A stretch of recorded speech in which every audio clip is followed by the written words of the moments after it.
selamat pagi. Hari ini kita akan belajar tentang bagaimana menyediakan sediaan obat. Nah, jadi konsep menyediakan sediaan obat itu harus Anda pakai ketika Anda mau memberikan obat ke pasien, entah itu melalui intravena, intrakutan maupun subkutan atau yang lainnya. Nah, dalam proses penyediaan obat, di sini saya akan membahas alat-alat yang kita butuhkan. Nah, ada 3 yang akan kita bahas di sini, yaitu tentang spek, kemudian tentang jarum, dan tentang macam-macam jenis sediaan obat. Nah, kita bahas satu persatu. Yang pertama saya akan membahas tentang spek. Nah, kalau kita lihat spek itu bermacam-macam. Nah, yang perlu kita pahami adalah di dalam setiap kemasan spek itu pasti ada label volumenya, ya. Bisa dilihat di sini ada 1, 3, 5, 10, 20, 50. Nah, semakin besar angkanya berarti volumenya juga semakin besar. 1 berarti volumenya adalah maksimal 1, 3 volumenya maksimal 3. Nah, kenapa kita perlu mengetahui kemasan-kemasan ini? Supaya nanti kita bisa lebih efisiensi dalam penggunaan alat. Misalnya, kita mau menyuntikkan obat dengan volumenya 2 cc. Ketika Anda memakai spek yang 1 cc, berarti kan nggak cukup, Anda harus mengambil 2 kali. Terus, ketika 2 cc Anda mengambil spek yang 10 cc, berarti kan pemborosan harusnya bisa lebih efisien ketika kita mengambil spek dengan volume 3 cc. Itu maksudnya. Nah, selanjutnya saya akan mencoba memperkenalkan jenis pad insulin. Nah, ini ya bedanya dengan yang lainnya. Kalau pad insulin ini adalah biasanya akan dipakai untuk memberikan suntikan subkutan, di mana obat yang diinjeksikan itu adalah jenis insulin untuk pasien-pasien DM, ya. Saya mencoba memperkenalkan 2 macam dari spek insulin, di mana di sini, ini ya, silahkan dibaca, kita sudah mulai harus bisa menganalisa setiap kemasan. Di sini ada volume 1 ml, tetapi terbagi menjadi 100 unit insulin. Di sini sama-sama 1 ml, tetapi terbagi menjadi 40 unit insulin. Nah, kapan kita menggunakan yang 100 unit, kapan yang 40 unit, berarti nanti kita lihat dari kemasan obat yang mau disuntikan, apakah unitnya pakai yang 1 ml 100 unit atau 1 ml 40 unit. Nah, meskipun sekarang jenis ini sudah jarang kita temui di rumah sakit, ya, tetapi paling tidak Anda juga mengenal ketika suatu saat nanti Anda, kok ada bentuk sediaan spek seperti ini, fungsinya untuk apa, seperti itu.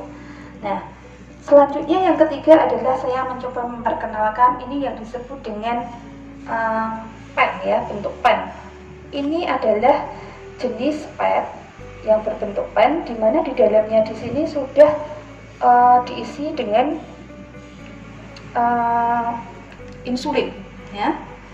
Kemudian di sini nanti akan disambungkan dengan yang namanya jarum. Bentuk jarumnya seperti ini, tinggal nanti dibuka.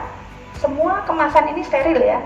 Jadi kita juga harus memperlakukannya secara steril juga supaya tidak membuat pon pada alat-alat ini. Nah, jarum ini nanti disambungkan sehingga pasien bisa menyuntikkan. Biasanya pasien DM bisa menyuntikkan secara mandiri, mulai diajari. Nah, di sini yang perlu diperhatikan adalah di sini, perhatikan, ya.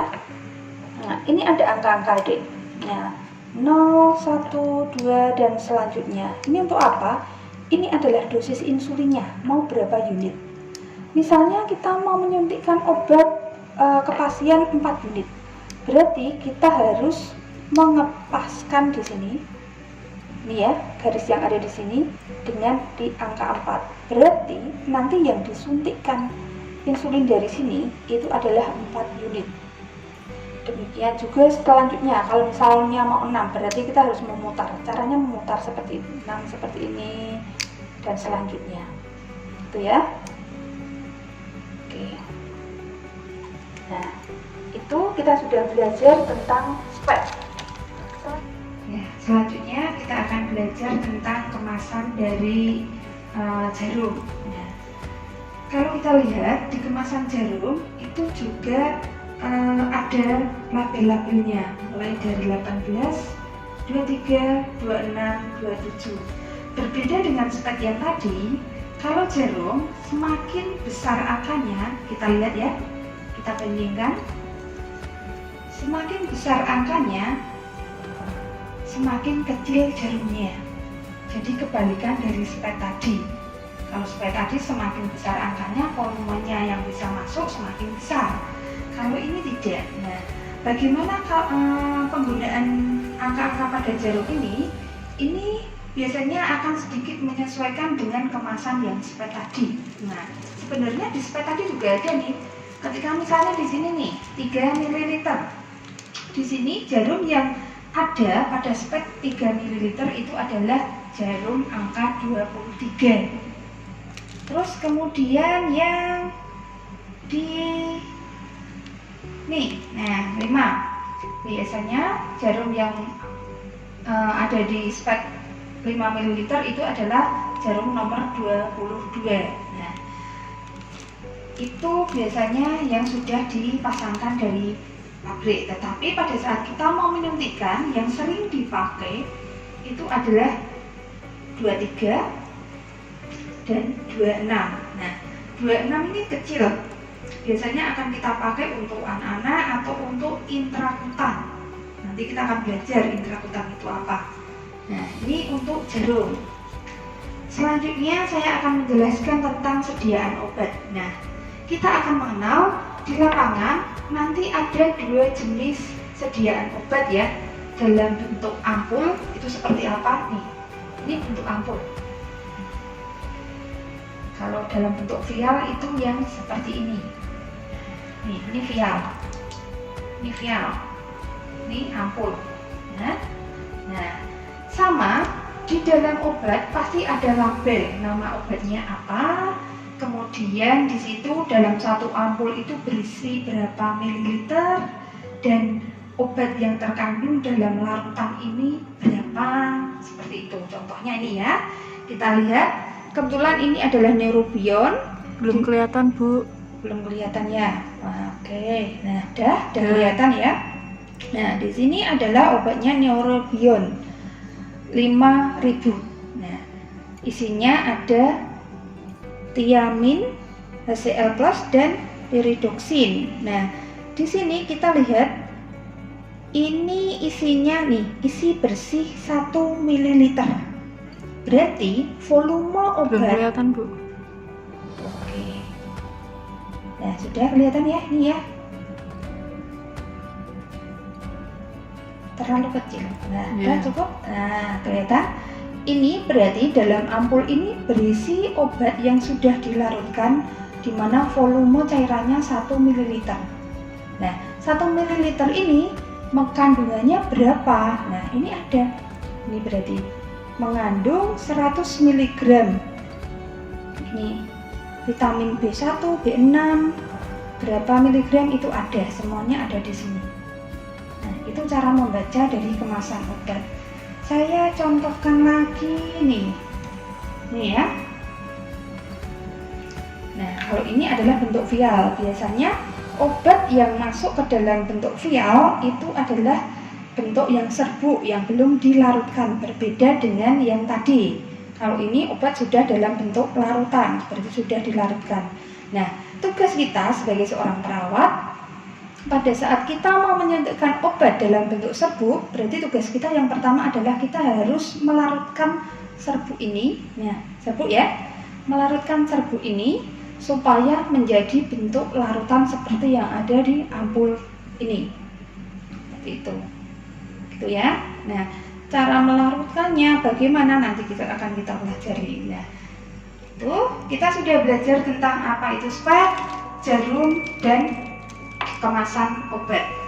Nah, selanjutnya yang perlu kita perhatikan ketika kita membuat sediaan obat, ini adalah DPO, sering dikatakan DPO, daftar pemberian obat atau daftar pemberian terapi. Nah, ini adalah dasarnya. Biasanya di setiap pasien akan mempunyai lembaran ini ya. Kebetulan ini ada nomor RM-nya supaya apa? Supaya tidak keliru. Ada nama pasien, usianya, kemudian tanggal terapinya. Nah, kebetulan ini tanggal 30 Juni 2020, pasien itu dapat obat ranitidin 1 kali 50 mg disuntikan jam 8 intravena. Kemudian yang kedua, obat yang kedua adalah cefotaxime 2 kali 500 mg disuntikan jam 8 dan jam 16. Nah, misalnya sekarang kita kebetulan shift pagi, kita harus menyiapkan obat yang mau disuntikan jam 8. Berarti kita akan menyiapkan jam 8 ada 2 obat, ranitidin 50 mg dan cefotaxime 500 mg. Itu ya. Nah, kita siap-siap. Ranitidin 50 mg. Kita lihat kemasan. Ini contoh kemasannya. Ya. Ranitidin ini sediaannya adalah ranitidin dalam 1 ampul itu ada mengandung 2 ml, di mana di sini tiap mililiternya mengandung 25 mg. Padahal kita butuhnya adalah 50 mg. Nah, kembali ke rumus dosis obat yang sudah kita pelajari. Ini saya selalu bilang bahwa ini adalah rumus utama yang bisa kita terapkan, entah itu bentuknya obat apapun. Dosis berarti ini adalah dosis yang diminta dibagi sediaan yang ada. Kita lihat dosis yang diminta berapa? Dosis yang diminta 50. Kemudian sediaan yang ada 2 ml, setiap mililiter mengandung 25 mg. Berarti dosis yang diminta tadi 50 dibagi sediaannya adalah 2 ml, tiap mililiternya mengandung 25 gram, sehingga di sini 50 bagi 50 berarti 1 ampul. Paham ya? Nah, Bu. berarti nanti akan kita menyiapkan obat di sini. Berarti 1 ampul padahal 2 ml. Berarti spek yang kita butuhkan berapa? Enggak ada Bu, spek 2 ml, memang enggak ada. Jangan pakai yang 1, tapi pakai yang 3. Berarti alat yang kita butuhkan untuk menyiapkan obat ini adalah spek 3. Saya singkirkan semuanya. Obatnya ini. Kemudian jarum untuk ganti nanti ya. Kita pakai jarum yang 23. Ada bak instrumen. Alkohol swab, jangan lupa. Sarung tangan. Dan jangan lupa di sini daftar pemberian obat. Nah, selanjutnya kita yang kedua akan menyiapkan obat cefotaxime 2 kali 500 mg. Nah, sama dengan rumus yang tadi ya, jadi rumusnya tuh sama, dibolak-balik sama, pasti yang diminta berapa, sediaan yang ada berapa. Nah, cuman bedanya di sini adalah ada pengencernya. Nih ya. Kebetulan pasien dapat cefotaxime, kita mau menyuntikkan cefotaxime 500 mg. Berarti kita kembali ke rumus. Yang diminta 500 mg, adanya 1 gram. 1 gram itu 1000 mg. Nah, karena kita mau menyuntikkan 500 supaya enak, kita encerkan menjadi 10 ml.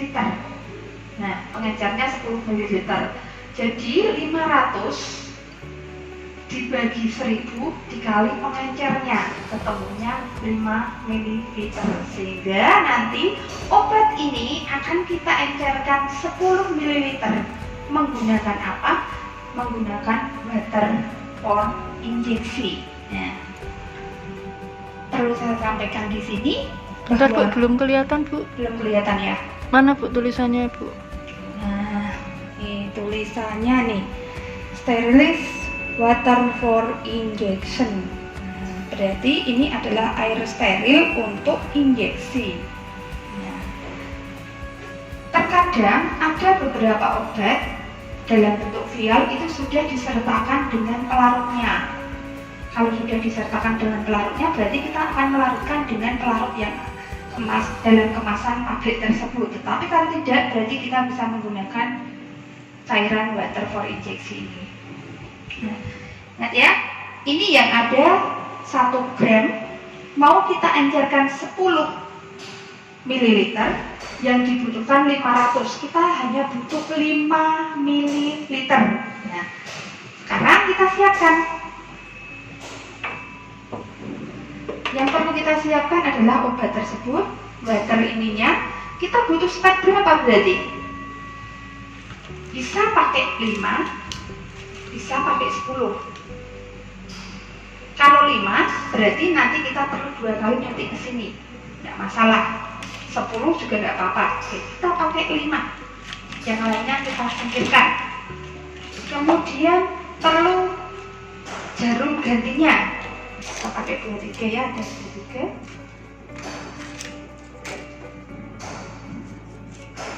Kemudian kita perlu bengkok untuk tempat kotoran, ini tempat jarumnya,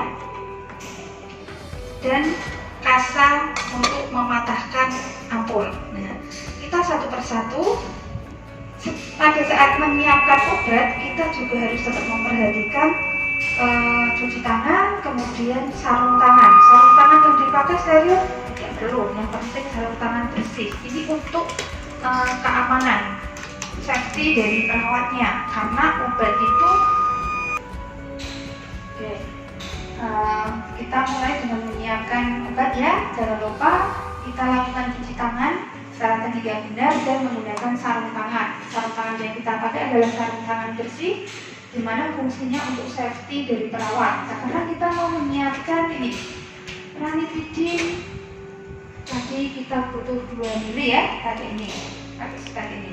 Nah, pada bentuk sediaan ampul, kita harus memastikan titiknya ada di mana. Karena kalau tidak pas di titiknya, biasanya akan kesulitan untuk mematahkan.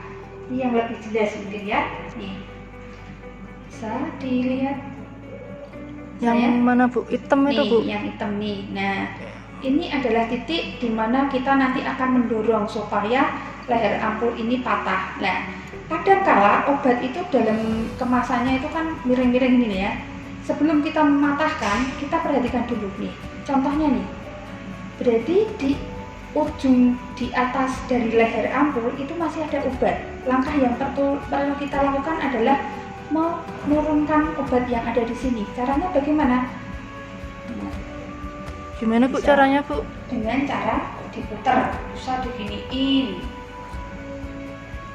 bisa diginiin, atau bisa terkadang diginiin. Monggo, perawat itu adalah ilmu seni. Sampai kita pastikan yang ada di atas leher ini tidak ada obat yang ada di situ, karena leher yang kalau masih ada di sini berarti kita harus 2 kali ngambil obat dari bawah dan atas, itu ya. Oke. Nah, selanjutnya yang kedua adalah kita cek dulu dari speknya. Nah, cara membuka spek ya. Nah, kita pastikan spek berfungsi. Kita coba dulu. Perhatikan ya. Yang perlu dipegang adalah hanya ujung ini, ujung tuasnya sama ininya. Sudah ya, nggak ada masalah. Kita masukkan di sini. Oke. Tadi perhatikan ya, kita sudah tahu oh titiknya di sini. Berarti kita nanti akan dorong di sini. kita bungkus dengan kasar supaya pecahan dari vial ini tidak mengenai tangan kita. Oh iya, ampul ya. Nah, ini ya, perhatikan titik, kita bungkus, jempol kita ada di titik tersebut, kemudian tangan kiri kita memegang bagian bawah. Ya, ini menguatkan yang sini, tetap di bawah. Hanya jempol ini yang berada di atas leher ampul. Pas di titik, kita dorong.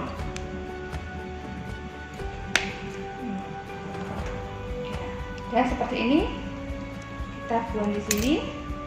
Kita ambil padnya. Nah, kita gunakan teknik sapu tangan ya. Kita lepaskan tutupnya. Nah, kita masukkan. Nah, cara mengambil obat dari ampul, biasanya kita akan ada konsep bahwa obat ada di atas, jarum ada di atas, pad ada di bawah. Kita pastikan ujung jarum berada di dalam cairan, jangan pol di atas. Nggak tumpah ya Bu ya? Nggak, lihat, perhatikan ya. Meskipun saya posisi seperti ini tidak tumpah, selama apa? Prinsipnya selama kita tidak memasukkan obat ke dalam ampul, obat tidak akan tumpah. Ya, jadi meskipun 90 derajat tetap tidak tumpah. Nah, kita ambil kita tarik sehingga cairan obat berpindah ke spad. Sambil kita perhatikan ujung jarum itu ada di cairan. Sudah. Perhatikan habis ya. Sampai habis ya. Kita perhatikan sudah habis. Kita cek. Tadi yang kita butuhkan, jangan lupa tutup dulu ya. Jangan kebiasakan posisi jarum itu selalu terbuka karena jarum ini steril. Tadi obat yang kita ukur, yang kita hitung tadi adalah 2 cc. 2 cc ya. Pas ya. Nah, terkadang pada saat kita inspektan atau memasukkan obat ke dalam spad, ini masih ada obat yang ada di jarum. Padahal nanti pada saat kita menyuntikkan ke pasien, kita harus mengganti jarum. Terus gimana? Jangan lupa sebelum mengganti jarum, kita tarik tuasnya dulu. Nah, supaya apa? Obat yang ada di jarum yang mau kita buang ini turun ke bawah, sehingga kita tidak mengubah dosis atau membuang obat secara sia-sia. Nah, cara teknik mengganti jarum. Perhatikan. Sama. Perhatikan ya, ini steril, jangan sampai terpegang. Pokoknya yang di sambungan itu area steril. Lihat, saya tidak memegang di sambungan. Saya ganti langsung. Nah, lalu biasanya pada saat menyiapkan obat, perhatikan sampah jarum itu biasanya di rumah sakit akan ada tempat tersendiri, berbeda dengan sampah-sampah yang lainnya. Biasanya ada jarum, vial, seperti itu. Nah, kita perhatikan. Oke, sudah ya. Kita sudah mengganti jarum menjadi jarum yang steril, belum menyentuh ke kemasan obat. Langkah selanjutnya adalah menjaga supaya obat yang ada di sini itu tidak ada udaranya. Nah, caranya bagaimana? Terkadang di sini ada udara ya. Bisa kita sentil-sentil atau kita giniin atau kita ginikan. Nah, tujuannya untuk apa? Gerakan ini untuk mendorong udara yang ada di bawah ini naik ke atas.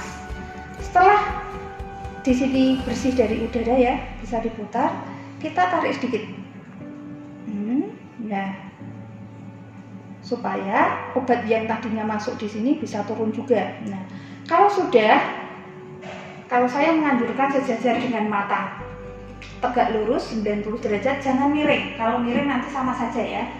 Sejajar dengan mata, tegak lurus, sambil di spek mata kita tertuju pada speknya. Ya, di sini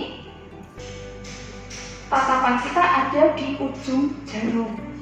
Sampai di ujung jarum itu keluar cairan obat 1 tetes. Itu menunjukkan bahwa di dalam spek dalam jarum sudah bebas dari udara. Oke, sudah kelihatan ya? Yang mana Bu? Ini. Oh iya. Nah, berarti ini sudah siap kita suntikan ke pasien. Nah, kita masukkan ke dalam injeksi. Selanjutnya, yang kedua adalah kita menyiapkan obat cefotaxim. Nih, masih bentuk serbuk. Berarti kita punya langkah selanjutnya adalah memasukkan waterfall ini ke dalam bentuk serbuk ini, sehingga obat yang dalam bentuk serbuk ini sudah dalam bentuk larutan. Tadi kita sudah menghitung ya, bahwa kita mau mengencerkan menjadi 10, kemudian yang kita suntikan cukup 5 cc. Dengan dasar itu kita memilih spek 5 cc. Sama dengan tadi, kita buka kemasannya, kita pastikan supaya tidak ada masalah ya. Kalau sudah, taruh sini.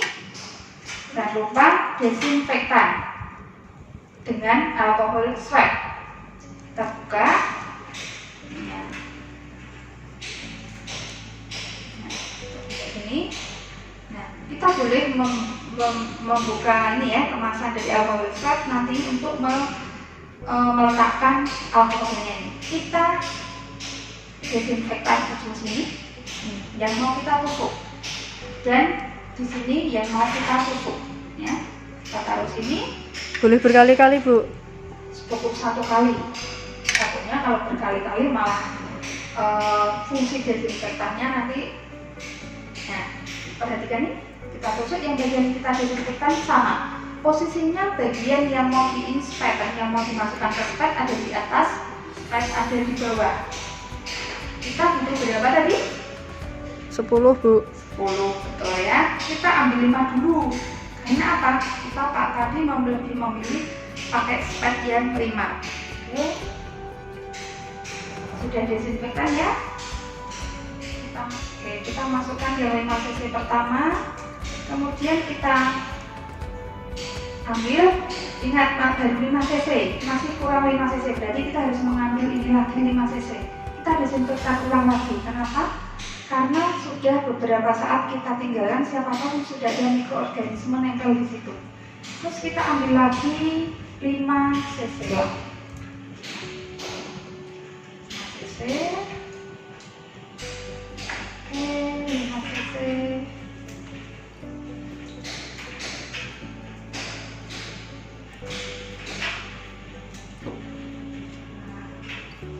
Kita masukkan. Kalau kita mau nyuntikkan ke vial, berarti obat yang mau kita suntikan harus turun ke bawah, gitu ya. Ya. Sudah masuk 10 cc ya. Kita masukkan semuanya.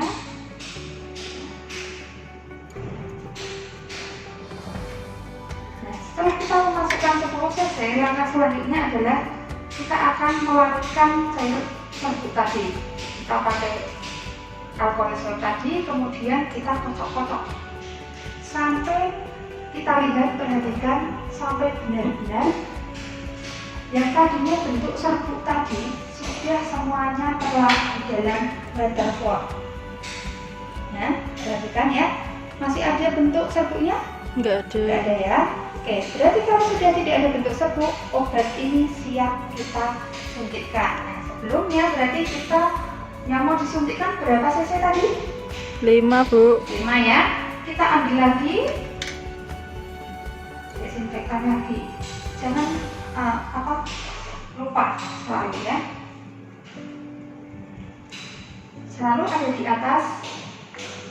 Itu dimasukkan udara bisa Bu? Bisa, asalkan udara yang kita ambil di dalam spek ini asalnya dari sini tadi. Jadi masih udara yang steril, bukan udara luar atau udara ruangan ya. Tadi yang itu adalah udara waktu saya memasukkan cairan ke dalam vial. Kenapa kok masuk sini? Supaya tekanannya tidak terlalu berat pada saat kita ngambil. Enggak kan? Ini enggak saya tarik sudah turun sendiri karena tekanan di dalam vial lebih tinggi. Selanjutnya kita butuh berapa tadi? 5. Oke, kelima.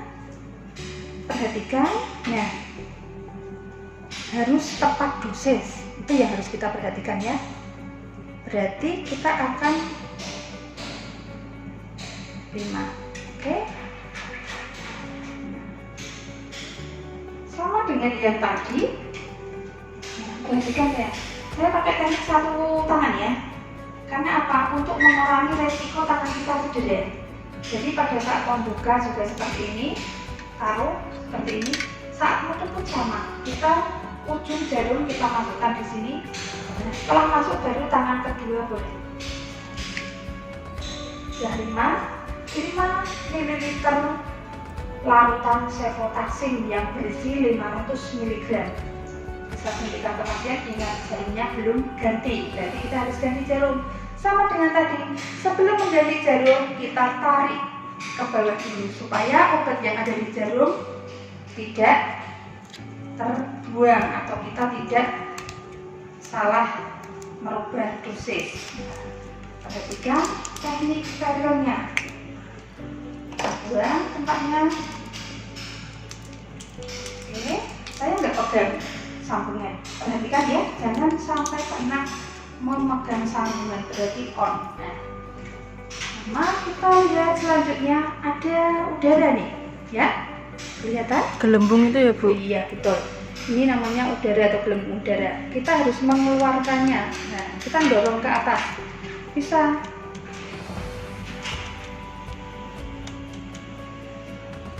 Oke. Masih? Enggak ya? Enggak. Enggak. Sebelum dinaikkan, tarik dikit dulu. Nah, karena ada nih obat yang terdorong ke atas. Kalau sudah, baru sejajar dengan mata sudut 90 derajat kita dorong tuasnya ke atas. Kenapa harus 90 derajat? Supaya udaranya ada di tengah dan keluar lewat jarum. Perhatikan ke ujung jarum sampai ada.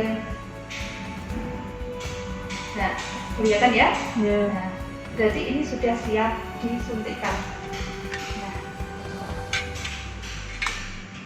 Ini 500 mg cefotaxim dan 50 mg ranitidin. Nah, terkadang kalau obat yang kita suntikkan banyak, kita boleh menambahkan. Jadi kemasan yang ini itu tempel di sini supaya tidak salah pasien, salah obat, gitu ya. Oke, itu yang perlu kita perhatikan. Setelah semuanya siap, kita tutup, kita bereskan alatnya. Sehingga kita bisa lihat yang dibawa ke pasien itu yang mau disuntikkan. Jadi cukup DPO, daftar pemberian obat, kemudian obat yang sudah kita siapkan, kemudian kita siapkan bengkok, kemudian ada alkohol swab dan alat tulis. Nah, terus kita bisa ke pasien untuk menyuntikkan, tergantung mau diberikan secara IV, IM, atau subkutan. Itu adalah konsep bagaimana kita memberikan obat. Yang perlu saya garis bawahi tadi adalah satu, sterilitas harus terjaga, dan yang kedua, nih biasanya pada pemula nih, lupa ya, pemula itu yang apalagi Anda yang belum pernah yang namanya pegang spek. Jadi kita harus berganti dulu dengan alat ini. Sama, dulu ketika saya seperti Anda di kelas 1, saya itu pegang spek sudah termol. Jadi Anda harus bisa mengalahkan diri Anda supaya kita bisa safety untuk diri kita dan kita bisa melakukan tindakan ke pasien. Nah, ini ya, pada saat kita mau narik. Nah, pada saat kita mau narik, intinya adalah 3 jari ini sebenarnya, Dik. Jari ibu jari atau jempol ini biasanya akan di sini pada saat dorong di sini, dan 2 jari yaitu jari telunjuk dan jari tengah kita ada di sini, sehingga posisinya gini. Paham ya? Nah, posisi ini adalah pas untuk dorong, jadi tinggal kita dorong gini. pada saat kita narik berbeda. Kalau pada saat kita narik, biasanya ibu jari dan jari tengah ada di sini, jari telunjuk bisa ada di sini, bukan di sini lagi, di sini. Sehingga pada saat narik berarti ini posisinya adalah gini. Buat tumpuan gitu ya? Buat tumpuan, jari telunjuknya untuk tumpuan di sini. Yang jari ibu jari dan jari tengah untuk narik, posisinya gini. Saya contohkan. Nah, kalau dorong berarti gini. Nah, narik gini. Nah, Anda bisa secara mandiri mencoba memahami bagaimana menggunakan spek ini terlebih dahulu, sehingga pada saat menyiapkan obat tidak ada yang namanya obat jatuh, Anda kena jarum atau bagaimana. Oke, mungkin itu yang bisa saya bagikan untuk bagaimana menyiapkan sediaan obat. Terima kasih.